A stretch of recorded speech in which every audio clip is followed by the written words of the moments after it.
So what's up team Matalam, nandito po ako si Dogsy TV.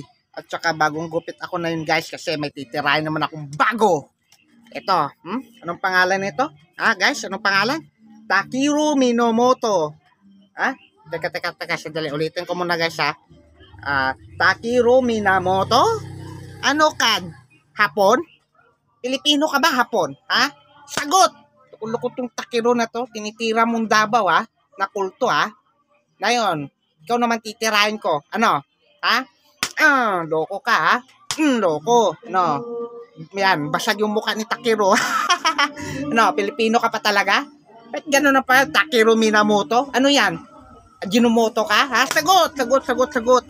Loko ka, Sagot sabi, gunggong ka, Ikaw, Tinitira mo ng taga Davao na kulto sila, kababayan ko sila. Taga Mindanao ako. Ano? Suporta ako sa sa independensya ng Mindanao. Sagot! Suporta ko. Ano, Ikaw, titira mo yung Davao, Ngayon, Takeru. Alam mo kung bakit nag-independensya ang Mindanao? Dahil sa korupsyon ng amo mo. Korupsyon! Loko ka? No? Dahil sa korupsyon ng amo mo, kinaisipan ni Pangulong Duterte na independence ang Mindanao. Separate. Naiintindihan mo yon? Bakit? Bakit ang independence ang Mindanao? Ganito. Una, pag-budgeting. Dihado sa budgeting. Pangalawa, trabaho. Walang trabaho dito. Bibigyan mo ba kami ng trabaho? Puro ka dakdak Diyan dapat ka, Sagot! Ikaw, Kung pinerioritize dito ni BBM ang Mindanao, dapat may mga trabaho. Yung ganyan ka, Tika mo yung bigas, Sigurado, aabot ng 100 yon, Pag umabot ng 100 yun, susuporta ko sa independence ng Mindanao, Tandaan mo yan. Tuloko ka, Ano?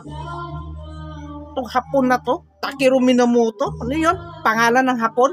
Hindi ka Pilipino, hapon ka. Tingnan mo, pangalan pa lang, Takeru Minamoto. Loko ka, Ano yun? Ito sagutin mo. Palagi ang Mindanao, dihado kami sa budgeting. At maliit ang budget palagi.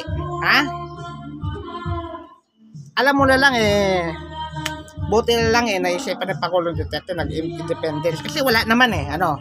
Totoo naman, yan, basag ng mukha ni Takeru Minamoto. Yan.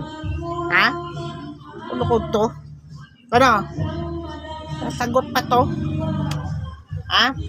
Huwag kang piling matalino Takeru, dahil hindi ka taga dito, kakasabi mo pa lang na hindi ka taga dito. Hindi pa ako nakakapunta Mindanao. Hindi ka pala nakakapunta ng Mindanao. Bakit pakialamero ka?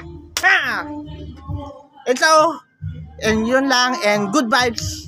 And ikaw, ang hirap in-spellin ng pangalan niya. Ikaw, Takeru Minamoto, may part 2 pa ito. Sige, tira pa. So, what's up?